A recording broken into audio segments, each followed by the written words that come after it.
ปัญหาหลักปัญหาใหญ่ที่เป็นภัยต่อกับชีวิตนั่นก็คือปัญหาสุขภาพมีหลายคนที่กำลังถือเบา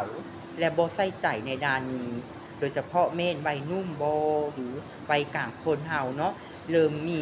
ความคิดเป็นของตนเองก็คือการที่แบบว่าบ่อยากรับรู้เนาะบ่อยากอวดเซ็กตนเองเพราะตนเองยังหนุ่มอยู่ยังเป็นวัยหาเงินวัยเจริญพันธุ์ต่างๆเนาะทุกคนฮู้บ่ถ้าว่าทุกคนบ่เฮ็ด บ่เลิมมันก็สิคือเดิมคือเหมือนเก่าเลยบ่ไปไสแล้วก็บ่เปลี่ยนแปลงตัวเองฉะนั้นแล้วมื้อนี้เฮาเริ่มแบ่งเบาหรือเฮารู้จักตัวเองไว้ว่าตัวเองเป็นหยังแล้วเฮาปิ้นตัวตัวเองก่อน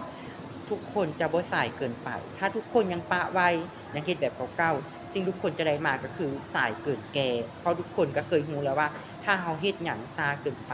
สิ่งนั้นมันอาจจะบั่นทอนจิตใจเฮาและเฮ็ดให้เฮาเองกลายเป็นคนหนึ่งที่ซึมเศร้าตลอดเลยใครที่มีปัญหาใดอยากแก้ไขแม่สามารถถามเสิ่งใดเลยเด้อเพื่อเฮ็ดให้ชีวิตเฮาดีขึ้นและมีสุขภาพที่แข็งแรง